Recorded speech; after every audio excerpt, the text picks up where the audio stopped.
மச்சி அந்த பொண்ணு சூப்பரா இருக்குல்ல, நம்பர் கிடைக்குமா? இந்த மாதிரி நம்ம ஈஸியா கேட்டுறோம்ல. ஆனா அந்த நம்பர் ஷேர் ஆனதுக்கு அப்புறமேட்டு அந்த பொண்ணு படுறது நரக வேதனை தெரியுமா? இது அப்படியே ஒரு பொண்ணோட வாழ்க்கையில திருப்பி பாருங்களேன்.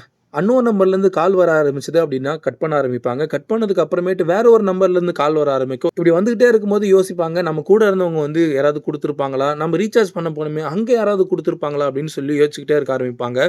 ராங் கால், டார்ச்சர் பண்றது, பயம் அப்படின்னு சொல்லி இதனாலே வந்து பெண்கள் வெளியில போறதுக்கே பயப்பட ஆரம்பிப்பாங்க. புதுசா யாராவது நம்பர் கேட்டா அவங்க கிட்ட கூட குடுக்க மாட்டாங்க. பெண்களுக்கு எவ்வளோ திறமைகள் இருந்தாலுமே வெளியில வராம வீட்டுக்குள்ளேயே இருக்கிறதுக்கு காரணம் இதுன்னு கூட சொல்லலாம். இதனாலே பெண்கள் வெளி உலகத்துல இருக்கக்கூடியவங்களை யாரையும் நம்பாம இருக்கிறாங்க. அதையும் தாண்டி ஒரு கான்டாக்ட் நம்பரை ஷேர் பண்றதுக்கு பயப்பட ஆரம்பிக்கிறாங்க. அவங்களுக்கு எவ்வளோ வாய்ப்புகள் வந்தாலுமே அதையும் நிராகரிக்கிறதுக்கு காரணமாகவும் அமையுதுன்னு சொல்லலாம்.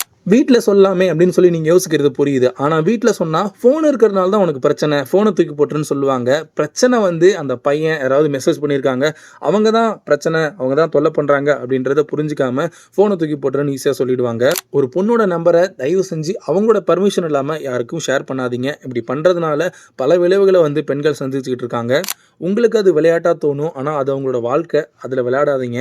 ஏன்னா ஒரு பொண்ணோட நம்பர் அப்படின்றது பிரைவசி. அது வந்து ஒரு பொது சொத்து கிடையாது எல்லாருக்கும் ஷேர் பண்றதுக்கு. இது வெறும் ஃபோன் நம்பர் மட்டும் தானா அப்படின்னு கேட்டிங்கன்னா, அதையும் தாண்டி வாட்ஸ்அப், இன்ஸ்டாகிராம், ஃபேஸ்புக்கில் அன்னோன் பர்சன் நிறைய மெசேஜ் அப்படின்றது வந்துகிட்டே இருக்க ஆரம்பிக்கும் ஒரு பொண்ணோட வாழ்க்கையில். நம்ம வீட்டில் இருக்கக்கூடிய பெண்கள்கிட்ட யதார்த்தமாக கேட்டு பாருங்களேன், இந்த மாதிரி 1000 பிரச்சனை சொல்ல ஆரம்பிப்பாங்க. அதில் ஒன்று இந்த ஃபோன் நம்பர், அவங்களுடைய அக்கௌண்ட்டை வந்து ஷேர் பண்ணுற ஒரு பிரச்சனை.